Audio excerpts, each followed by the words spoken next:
Welcome back. Hello. No? Oh, I went as well. I'm so used to starting. It's you. What am I doing? I'm sorry, mate. Don't hurt me. take it. No, you go No, for no, it. no, no. I'm so bad. Look at his face. He looks so disappointed. I went on autopilot there. We I went. both did, mate. We both did autopilot. Hello, everybody. Welcome back to the LJL Academy. This is a VOD, so we've got to keep going, and one of us needs to take over. And by default, I am the host, so I'll just do that. Master one initialized to co-found the two co-founders, with the other co-founder being probably off in the ether watching us right now, probably with his hands in his head going, I can't believe I work with these two idiots. We've got a final game of LJL Academy, and we're for us two here before we hand it over to Middlecott and Recollect. We've got Crest Gaming Act facing off against Burning Core, and these are probably two of our most exciting teams. Burning Core only lost came to V3 Sports in a pretty strong, fun game to go back and watch if anyone's interested in that one. Facing off against CGA, both these two mid laners have been gapping people. Both these two top laners have been gapping people. These bot lanes are pretty competitive. I'm excited. Yeah, I think that's absolutely fair to say. V3 Academy, the only team that really seems to have challenged them somewhat was Burning Core Academy in my eyes. And yes, the gold still bled out all over the map, but they've done that to everybody. But Burning Core were at least picking fights and looking creative doing so. And that's no pun considering the mid laner. But on the other side, CGA, the other team that is currently undefeated. The other team that is looking even faster, honestly, than V3 have been in terms of closing out their games. Very clinical once they get those leads, as you were telling me earlier. And leaves us with quite an exciting matchup here because, of course, for all that Burning Core have dropped a game, it has only been to V3. So this should be, I think, one of the closest matches we'll get in this tournament. Oh, it will be. And not only that, but I think what's also worth highlighting the fact is that Crest Gaming Act have always used that, as you've already mentioned. They are so good at closing. They are a one Baron and done team. Burning Core typically have been struggling to do that as well. They have not been able to do exactly that line of play. It normally takes them about 2 Barons. Normally, don't get me wrong, that first Baron is to get most of the door closed. That second one is to then slam it shut. I wonder if this slightly slower tempo that Burning Core typically plays with might come back to bite them versus a team like Crest Gaming Act, who have been shown to very much play back at other teams and actually play back when they have to. So I'm intrigued to see how the tempo of these two games are going to go and how these two teams are actually going to match up. I am, though, going to again lead us back to this mid lane because our mid laners have been so critical for how these kind of games have been unfolding. Yeah, they really have. Kaito, of course, recently subbed in for Burning Core's main roster due to some health issues, I believe, with Alchemy, which led to some unfortunate roster shenanigans for them as an organization. Just not the best timing, middle of playoffs, all of that. It's rough, really, for Burning Core's main roster. I'm sorry about Burning Core CGA's main roster. Sorry, I was Burning Core's the other side of this. I finally get the team the right way around, but the players. Well, one of these teams made playoffs, the other one didn't. So don't worry, mate. You were fine. You were fine. I knew where you were going. Yeah, exactly. Well, anyway, I have corrected myself nonetheless. But Kaito stepped in, played a lot of Zoe, and looked pretty good considering the really difficult circumstances they were put into. It is not easy at the best of times to slip into a role like mid lane, especially when your team has been so reliant on the likes of Nahan to get so far ahead. And he did the team proud considering.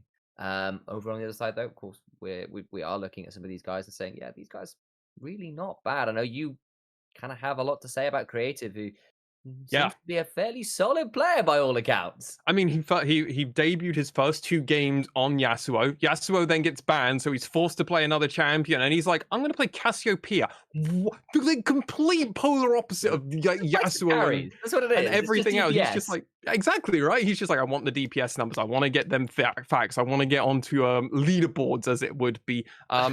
Within that said, Burning Core have also got Yoshi, Yellow Yoshi, Floor, and Akabuff have all played different champions every single game. So trying to predict this draft is going to be incredibly difficult, as I believe pick and ban phase is upon us.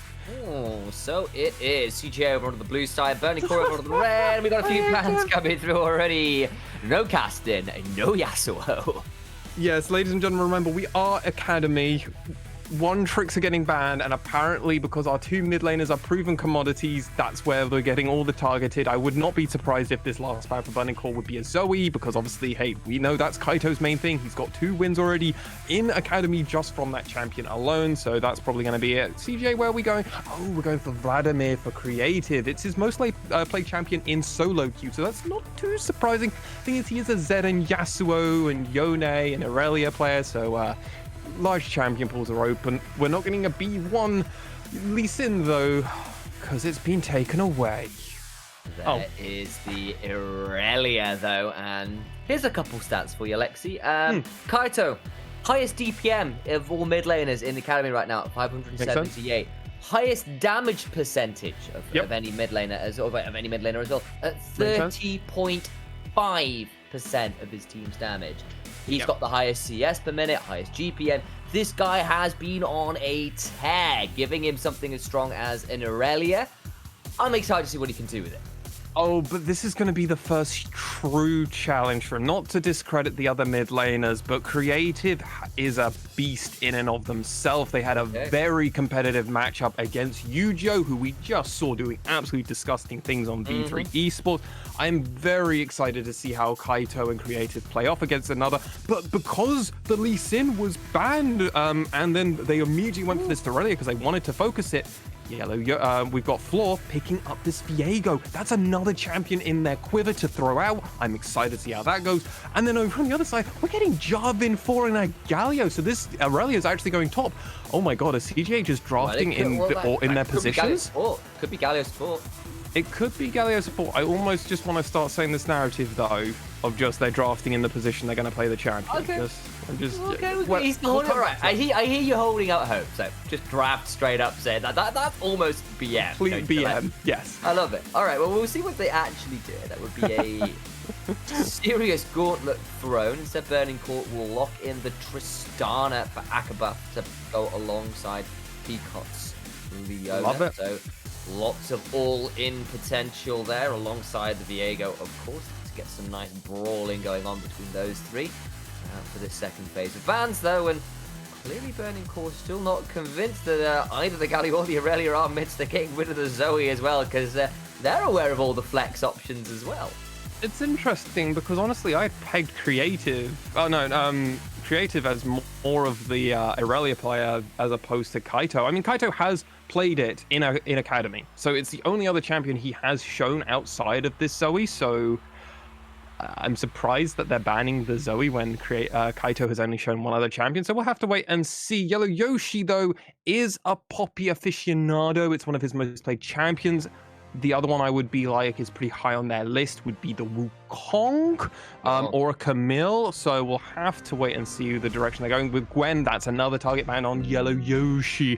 So going to be important to see how this team's going to transition. Obviously, Viego can still play top. It's far more of a jungler at this point in time. Obviously, it is slightly matchup dependent.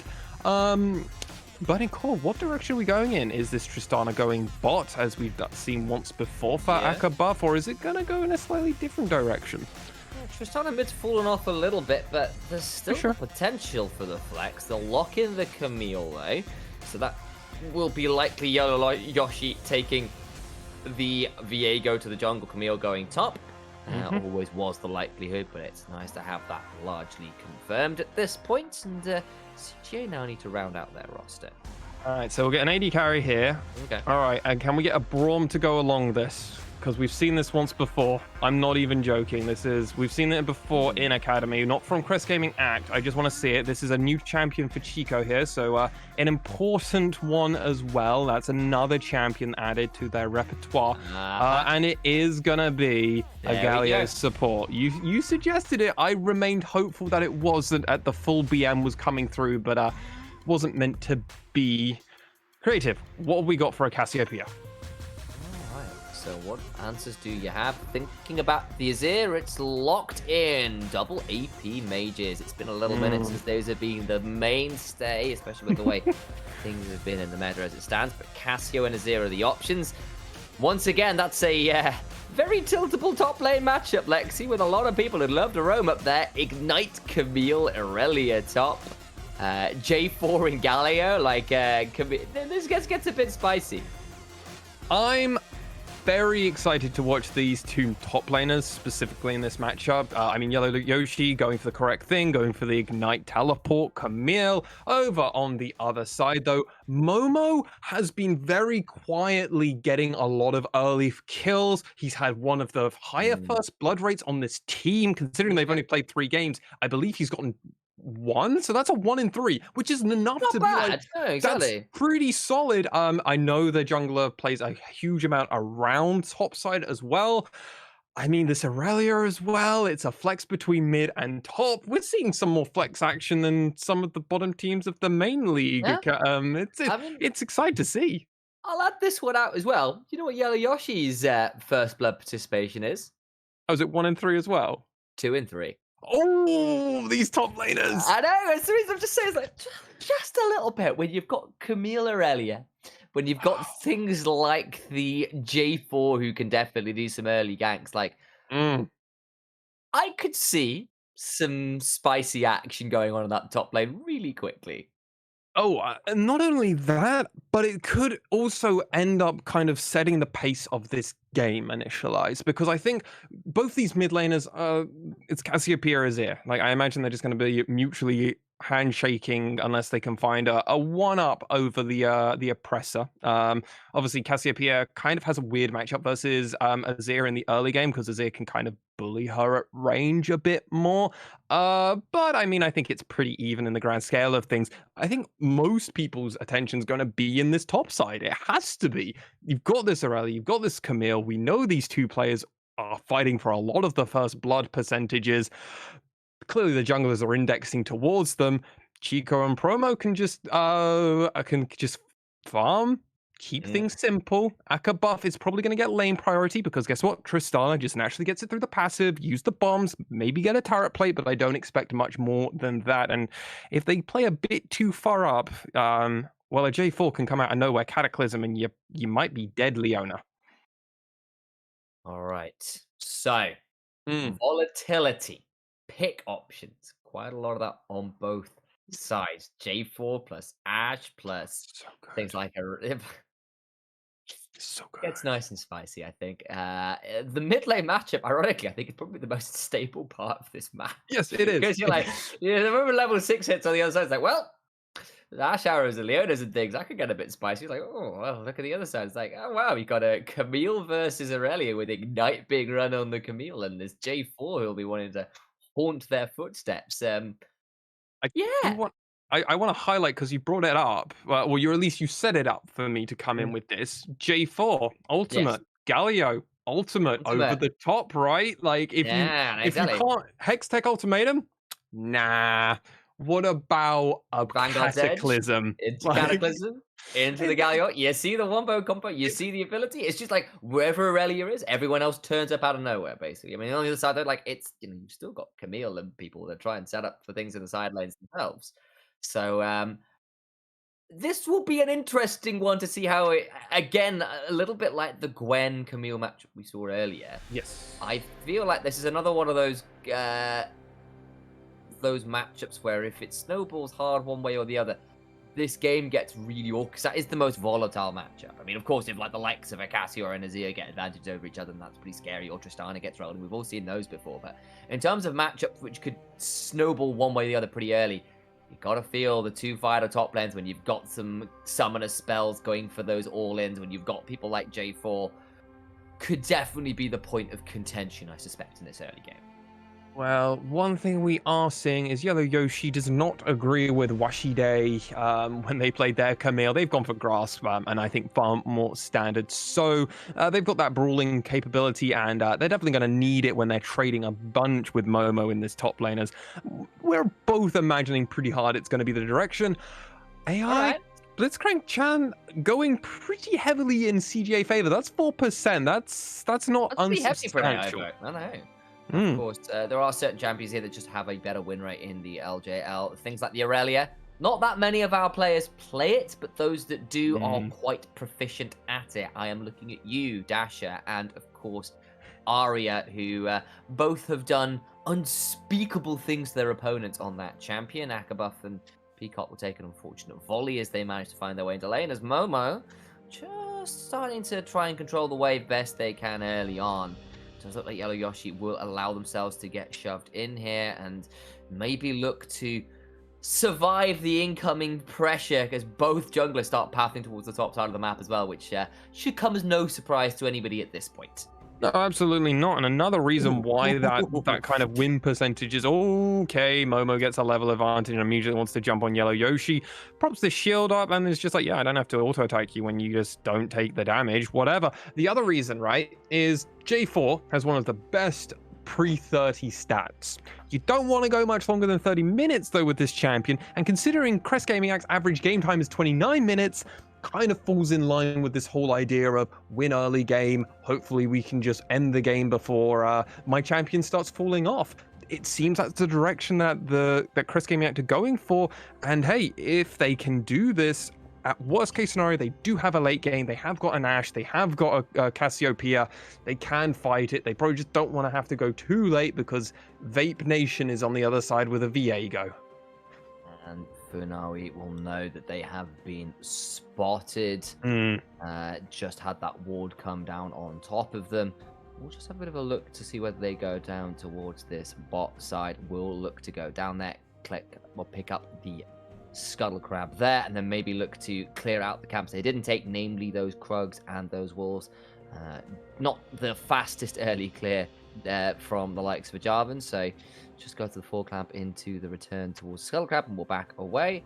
Viego, though, has gone for the full clear. Will likely be able to get on top of this Scuttle Crab over there as well. And now he may be just looking to see whether he can get a steal onto that respawn Grump. Instead, we'll just look to put down the Vision Ward. Of course, still a little while before Grump respawn, so no option for that. Well, it's the information as well that you get from placing that ward down there. You're able to become knowledgeable on the location as well because of the timing of when it will come up, which kind of clear did they do, whereabouts are they going to be. There was also that ping, remember, when he went over the blue ward in that red, over on the red side of the of where red buff is. So there's a pretty good idea of what this Viego's doing, and that's why they've just matched them. Like, this is why J4 is currently finishing off and actually going, well, okay, well, if he did a full clear, I'm gonna go do a full clear as well. I know his Gromp just came up, so that's what he probably did. Lots of trading. Peacock is getting taken extremely low, and that's put him in a circumstance where they probably don't want to be for Kaito. He's a bit of a difficult spot indeed. Flashes away from the Spectral Morazan. You saw the missing ping on Floor's Gromp. Like, where is this jungler? He should be clearing again. He was on your Wolves, mate. That's where he was for now. And he was looking to gank mid. It'll be flash for flash. We'll back away and now look to take out his camps on the respawn shortly. And that will be enough for now. But important thing of note, Chico getting a plate in this bot lane. That's something that I was not going to be expecting because look at how low they are. Oh, never mind ganking top. Bot's where it's at. First blood comes to Ashe. Akabuff will manage to rocket jump their way to safety, but Creative TP's in. But that's all they'll be able to do is just stave off too much more going down. A plate goes the way of Chico as well. And that's just easy first blood. Well, what Creative? You need to help your AD carry make sure they pick up the wave. If they don't even feel safe to pick up the wave, what was the point of the teleport in the first place? Well, they did clear up most of the wave, and then they back away. I think probably okay. No, he should. No. The fact is, Kaito. The fact is, in my opinion, Ashe shouldn't have been able to get the turret plate at the end of that. They shouldn't have been allowed that at the end of it. The fact is, the TP came in. But this was really well played, honestly, by the side of Crest Gaming Act. They comboed this flag and drag, even with Leona overshield that she gets from her W, comes in.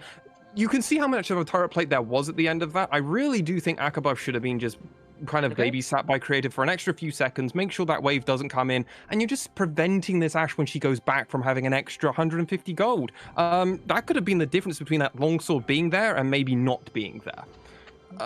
Which is my one criticism over there. And this is the important thing, because I like highlighting these small little things, because we won't see that in a few days. We won't see that in a few weeks, even in a few months when these players have got more maturity under their belt through just playing more games. These small things that you see here at Academy are probably going to be gone in a few weeks. So I like seeing it because there's definite growth that you can see from all these players. Well, justified yourself well there. I see the angle on that one, and potentially, could hurt. Of course, First Blood did go over with Chico as well. Has got significant CS advantage now because of the wave was partly taken out by creative and stuff as well. It is a big loss, of course. Akabuff at least has got themselves. There's the shuffle in mid lane. Kaito in trouble, but it's a strong petrifying gaze. Gonna try and outplay as best they can, but those damage hits from Akabuff will allow at least one back. Tristana gets one, but dies for it. Kaito's petrifying gaze was pretty damn strong there. The fact is that they were able to trade a kill for a kill in that scenario. 3v1 virtually. Yes, I know Funawi basically came around the corner and did a Q, but let's count it as realistically. That was a 3v1, and Burning Core committed a lot of time towards that and didn't really get much out of it. Chico now, though, roaming around, and that is almost a 30 CS difference at 8 minutes in.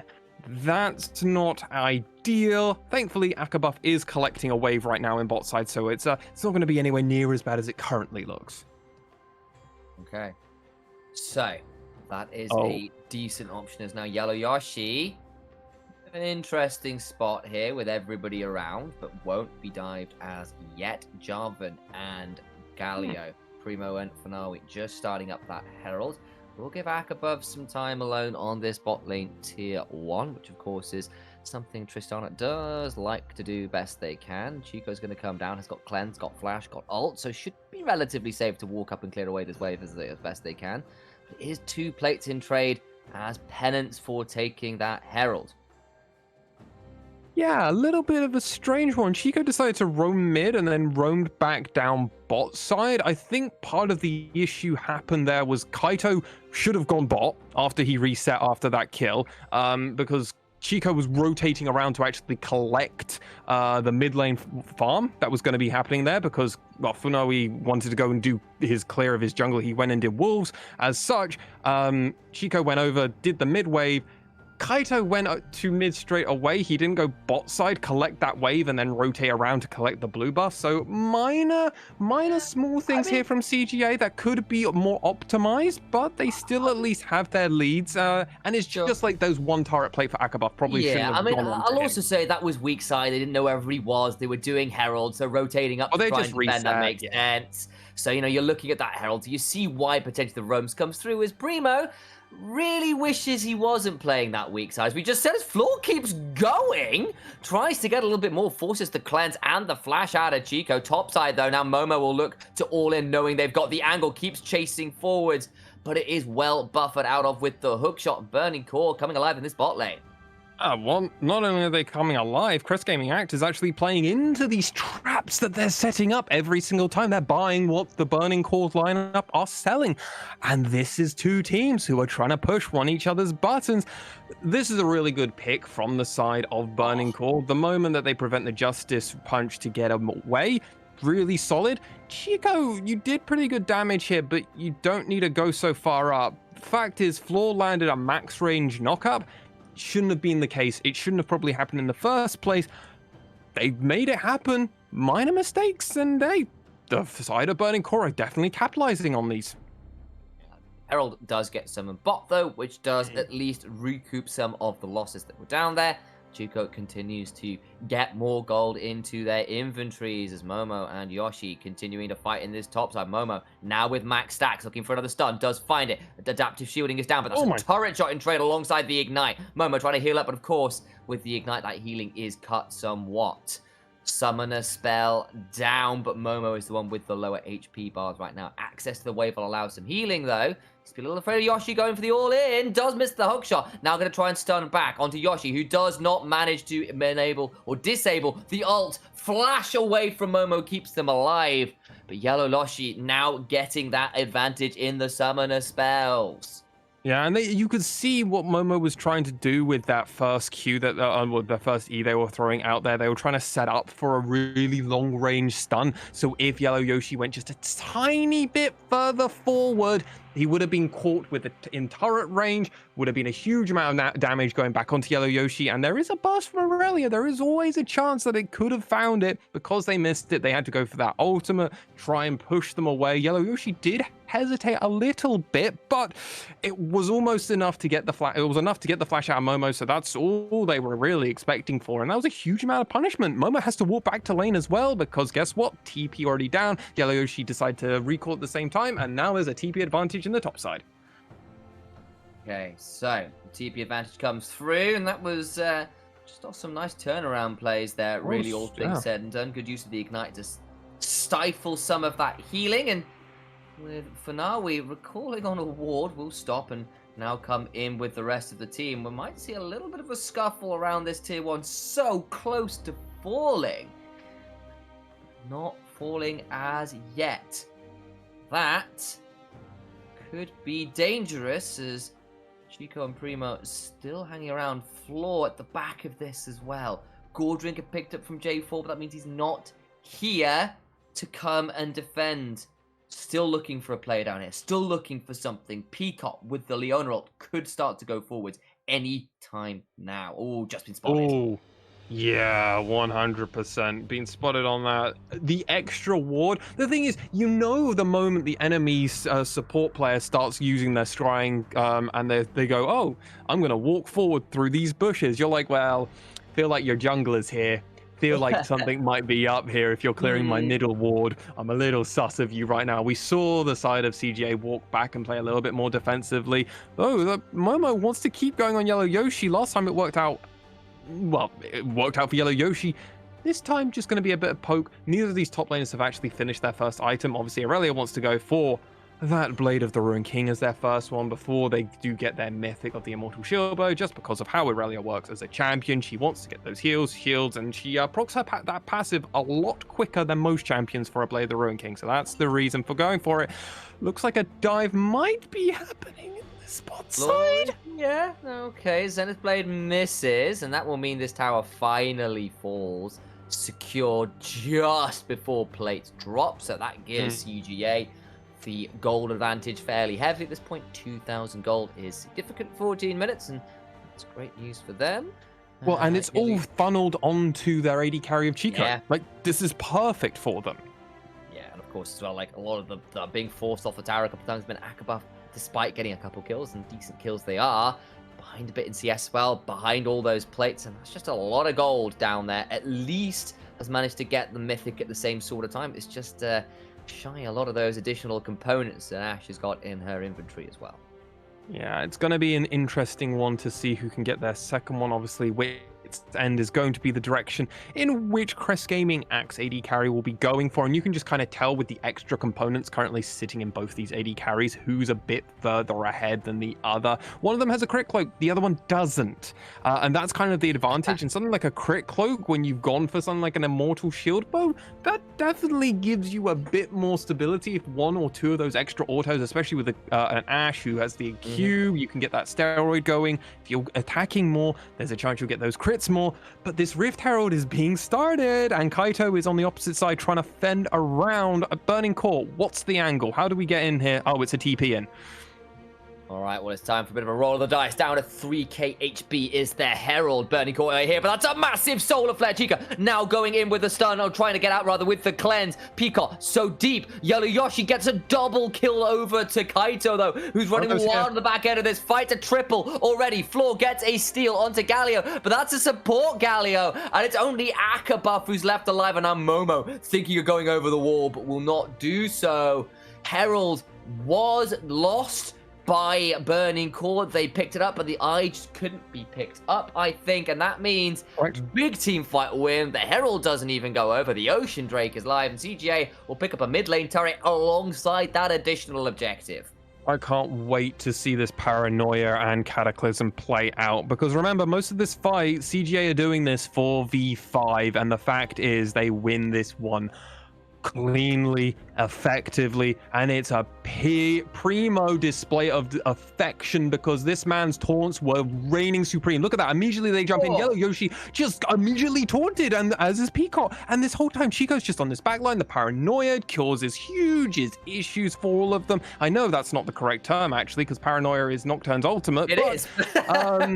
I get what you're trying to say. The Cassiopeia ultimate coming out. Petrifying Gaze. Petrifying Gaze, thank you. So it was just huge huge on 2 members. And the fact is, they were just landing abilities one after another on more than one champion. They weren't actually doing anything too crazy here. They weren't doing 3 or 4 man taunts that we've seen from some Gallios in the past, some Cassiopeias of the past. They were just landing a lot of stuff continuously and stacking it on top of one another. Crest Gaming Act, I've said this before about them, they might be the terrifying team when it comes to team fights, because while there's not a lot of known names on this side, the fact that they've built this coordination already is a sight to behold, and it's really exciting for us here.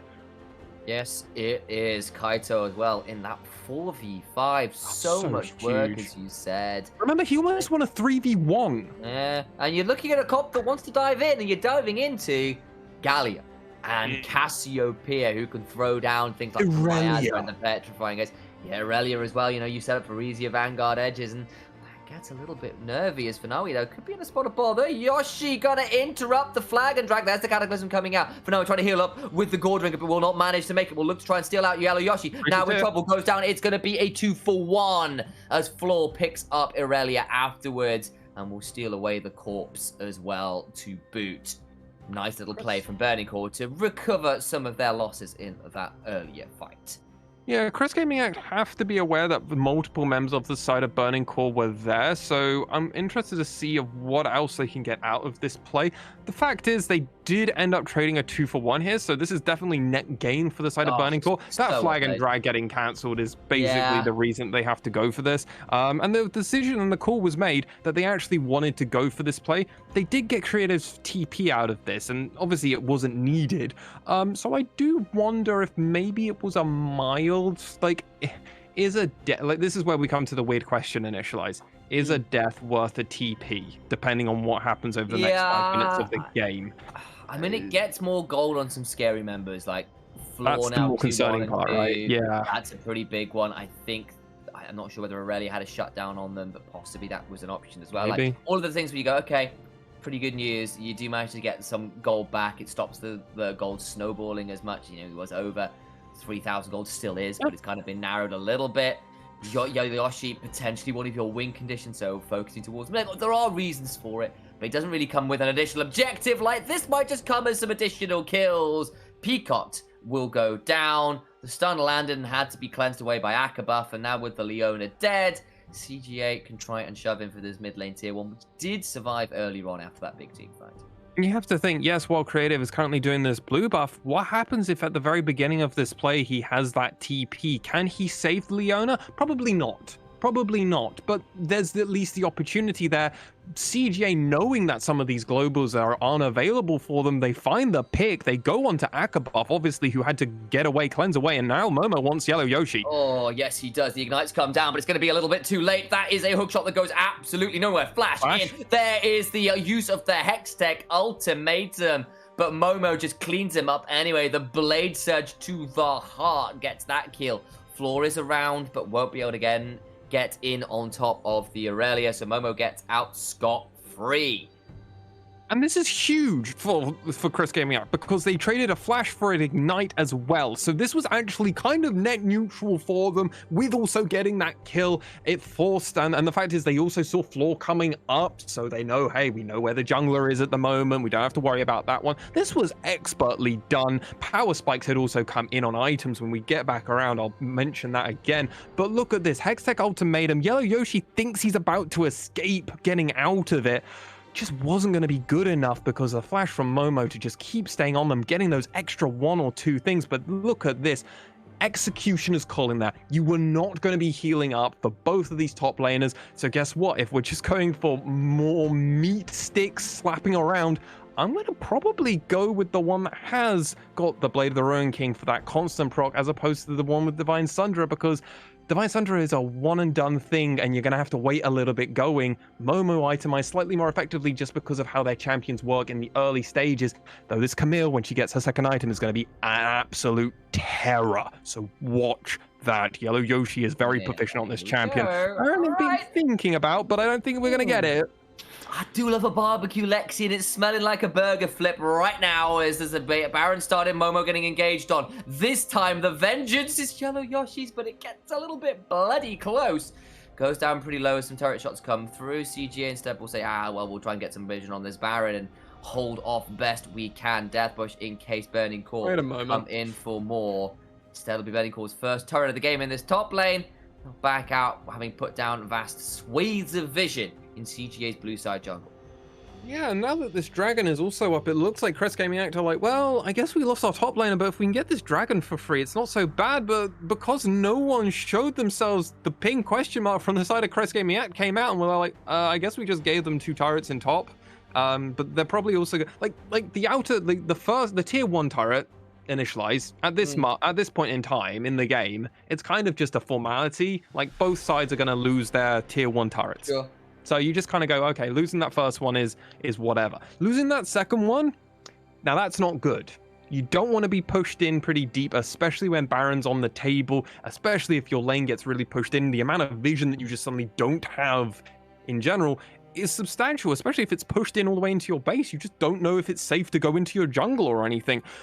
So, Burning Core get a kill and get 2 turrets. That's pretty good for them, and they definitely helped pull that gold lead that Crest Gaming Act had a little bit back.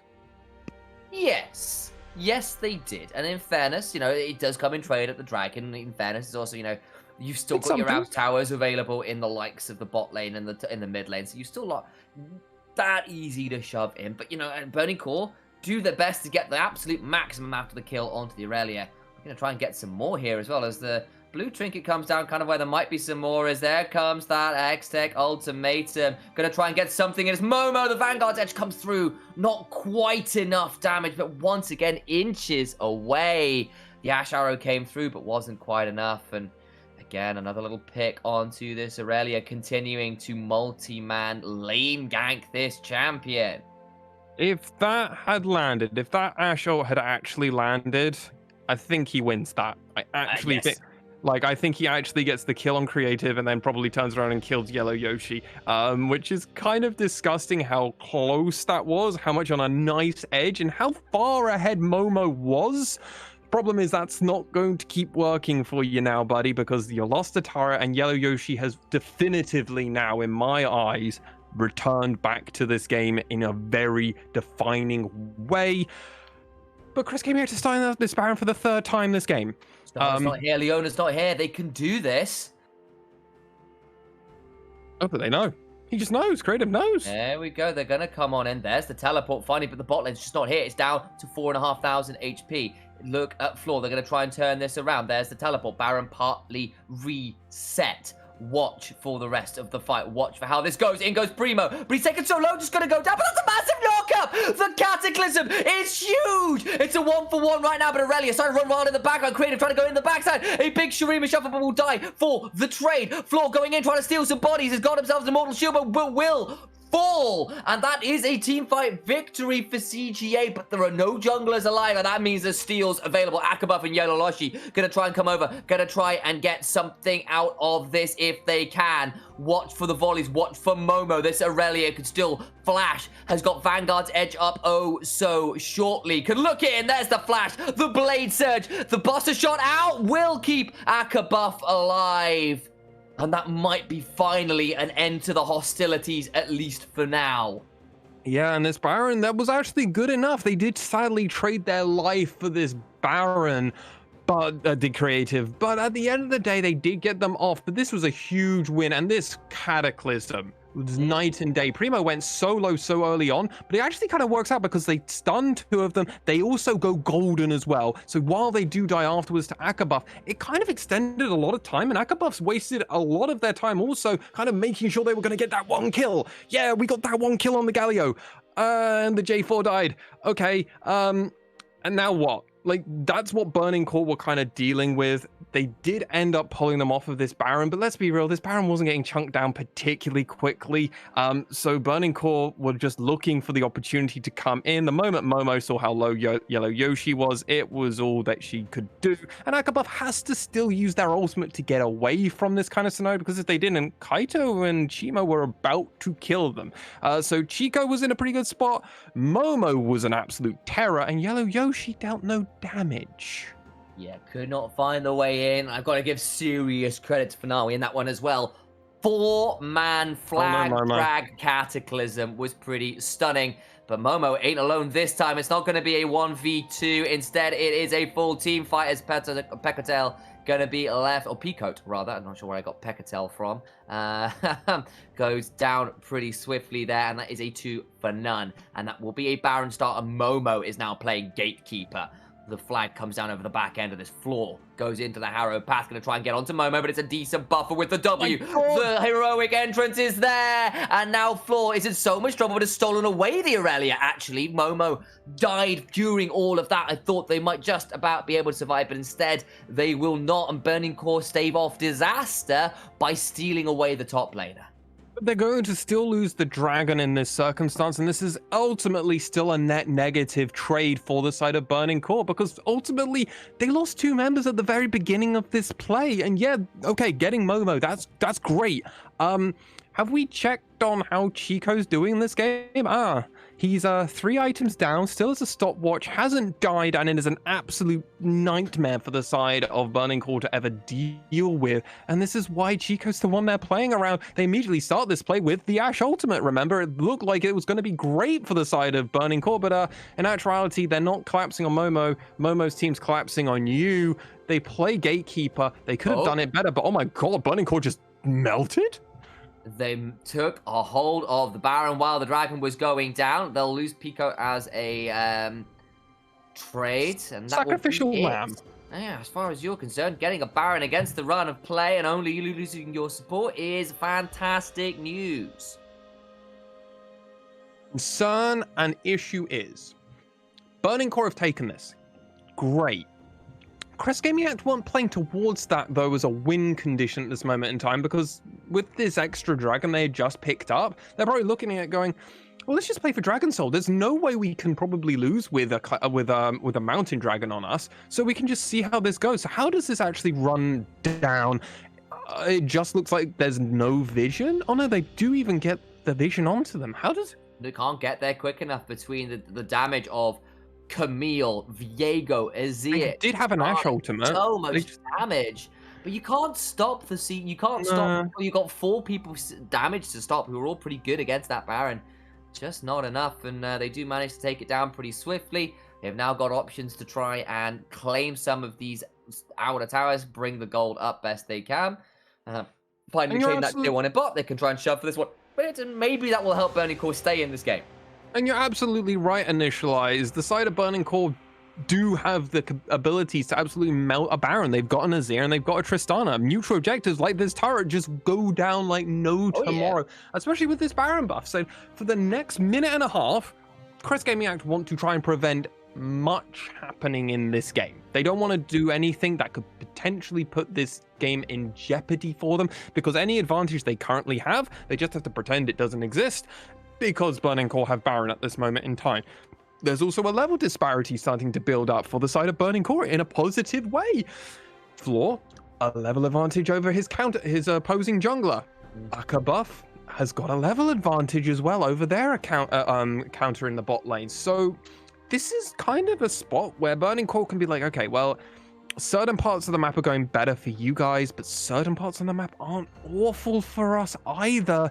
I think, honestly, the next team fight is going to be a defining moment, and I have to imagine if you're Crest Gaming Act, you don't want to do it until you get this fourth dragon for them.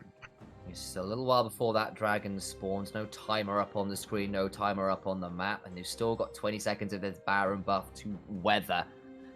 Still looking to try and hold on. Look at Akabuff's items as well. That's 3 pretty scary items potentially going towards either a GA or an Infinity Edge. Of course, 4 items already complete from Chico, who's also very strong with the GA alongside the Rageblade Hurricane Immortal Shield Bow. He's also doing quite a lot of work, so got to see whether they can stay alive and stay off this Baron, and they do so. About a 1k net positive for Burning Core at the end of it all. But now we've got a minute and a half until this next Mountain Dragon will be Mountain Soul for CGA, and as you said, probably going to be our next point of serious contention. Yeah, so ultimately this buff kind of works out to just be a minor net gain of gold for the side of Burning Core, but it doesn't really lead to much else outside of opening that outer that tier 1 turret for them in that mid lane. What did you just say? Just saying, it's like I completely agree. It's like it's only been a minor amount of gold, but it does only put it to about 1,500 difference here, and that's not a huge amount at No, 31 it's not. minutes. So it really is going to be a bit of a neck and neck fight around this dragon pit, even if there is kind of the intangibles of things like that additional pair of mountain drakes that are in CGA's back pocket. But the turret that they just got mid had just been traded with topside with just the sheer amount of minions that Momo had set up in that in that top side when the lane had been crashed by Yellow Yoshi, because they just kind of blindly just pushed as much as they could with this Baron buff. Momo froze the lane and then slow pushed it. It ended up being a tower, so now you can almost argue that mid tower that they got off of that Baron buff has kind of now been traded in topside because of everything that they've just done. And Crest Gaming Act are well and truly trying to set up all of their eggs, all of the base do try and belong to them around this dragon, because Dragon Soul, Mountain Soul, has one of the highest win rates outside of Infernal, which actually has the highest at 80% if you can stack those. Typically 3, so it's important to think, but Mountain is huge, and think about the team that we've got here. Chico also has 4 items, double stopwatch, and a GA, so important to think of note for you initialize. Momo over on the flank, looking to try and get round of this backline. Creative and Akabuff need to be a little afraid. Yellow Yoshi, no flank. Down. They don't know Momo is here. Creative has got to be so afraid. Here comes Momo on the flank. That's going to be a massive flash in. The Emperor's survived. Going to do the most as they can to keep people alive. But Floor gets a hold of Galio. Floor still alive. Floor going in. Floor goes golden. Momo is in the backside. Akabuff is alive. And somehow, someway, Burning Core survived the engage. They're turning the plays around. And Viego is showing why they are the region of the Shadow Isles. All hail the king. Not only that, that's a perfect ace for the side of Burning Core. And what a performance from them. They didn't get the Dragon Soul. They actually didn't even prevent it. But hey, an ace afterward, that's a pretty good place to be at. 33 minutes into this game. And death timers are a little bit long. Kaito and Momo won't be up for another 30 seconds. And potentially, Burning Core could have looked to try and force this advantage further in the lane. But they want the Baron for the game later. Yes, it is. That looked so good for a moment when Momo had the flank, but the Emperor survived from Creative. And just watch what Viego in late game teamfights, man. It's just disgusting. It was reset city for this Viego, for Floor, and this was 15 as well. Imagine if he was 16, how much more convincing this teamfight would have probably gone for the side of Burning Core. This is great by Primo. 3-man engage, but then look at that. The Shriemer shuffle into it, multiple members. But look at this. This whole time, Burning Core just went golden. They just get respawns. Akabuff comes back. So much was used onto them, and then they just reset city. Chico just not able to kind of stay on a target for longer than a few seconds before having to reposition. Even with that said, he tried his absolute best. The Immortal Shield Bow only gets procced at the very end, and then that's to flash away, and Akabuff kills him afterwards. So, Burning Core, that teamfight was pretty much ideal for you guys. I'm not sure how good it was for Kaito, though. Oh, no, it wasn't terrible for Kaito. It just wasn't the kind of 6k damage that your opponent had. That was one of the sickest flash. So, Floor managed to goes golden to immune a load of the damage, then steals Jarvan's body to immune more. Flag, drag, flash, heartbreak to kill Kaito. Literally flash tag, it was superb stuff. Got 1,000 gold shut down onto this Cassiopeia, who's been so hard to deal with throughout so much of this game. Hat off to Floor. Apparently bodies off as well, as that man was definitely pulling the body steal, as instead here comes the Ash Arrow, trying to potentially find an engage, but it's onto the Leona, just so tanky at this point, takes very little damage. Now that Arrow on cooldown, and the siege will continue, and it's going to start looking a little bit difficult for Burning Core, who might have turned the corner. They're the ones with the significant gold advantage right now. They're the ones with the map advantage, and they're the ones with Azir, Tristana, Viego, Camille in a late game scenario. Absolutely. They do, though, have to be a little concerned, though, because obviously there is a Cassiopeia on the enemy side. There is an Ashe. There is always an opportunity if the right kind of ultimates and abilities stack on one another. That Burning Core might just fall, but they are kind of... they have a very high win percentage when they get these Barons. That first one helped them kind of come back into this game and kind of stabilize. This second one is almost a nail putting into a coffin for Crest Gaming Act. Just how effectively are we going to be able to find it? You can see Burning Core really want to try and find an avenue, one fight. They're doing this for one. They're not going to force this too aggressively, but there is 2 turrets rather cleanly going down off of this Baron push, and this was the one that they always wanted to have, just weren't sure if they were going to get, as that turret does fall. Crest Gaming Act looking a little sorry for themselves, and if you think about it, look at the levels on the side of both these two teams. There's an advantage, but there's an Ash ult. It's just onto the Leona again, though. Not the biggest target. They still get the kill. That will be a golden Funawi who stays alive, and that might save the inhibitors. Actually, can't keep shoving in without the front line, and yes, it cost them a lot. Yes, it's the stopwatch burned on Funawi, but they stay alive. They get the kill, and they will get out. They're in the live in this game. They didn't lose any inhibitors, so not the worst scenario it could have been. That's Mountain Dragon, my dude. Like, that is just Mountain Dragon's raw stats coming through and making them slightly tankier. Crest Gaming Act, while they might be at this point in time 5k gold down, a lot of items are now completed for both these two sides, so the gold lead starts meaning a bit less and less, especially with a dragon soul like a Mountain Dragon. It really also helps you just have extra tankiness. Again, it does suck, and I absolutely agree with you. It's just onto that Leona, the Ash ultimate, and they're not able to find anything else. The thing is, there was a Shurima shuffle. Akka Buff was thinking about it, but had to jump away because guess what? There was a Primo played that really well. They just set it up. They've got that the Galio ultimate, and while it is still Burning Core favored in Blitzcrank-san, it's not definitively. That's not the 80-90% that we have seen from them before. 76%. There's a good chance Burning Core are going to win this one, but I think it might come down to this final fight initializer around Elder. 30 seconds for it to go. The nosedive on the win percentage graph there for CGA is a bit disappointing for them and their fans, I'm sure, but they're still in this game. They've still got a chance. Only important summoner that is down at the moment is Exhaust on Pekko. That's the only one. That's a potentially big one for sure when you're looking at versus things like the Ash, like the Cassiopeia and Irelia. Exactly. These guys get free reign in the backline. It gets very scary.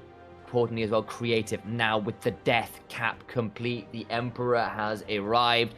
It's a lot of regents on the side of Burning Core. Viego. Both these mid lanes are 18 as well.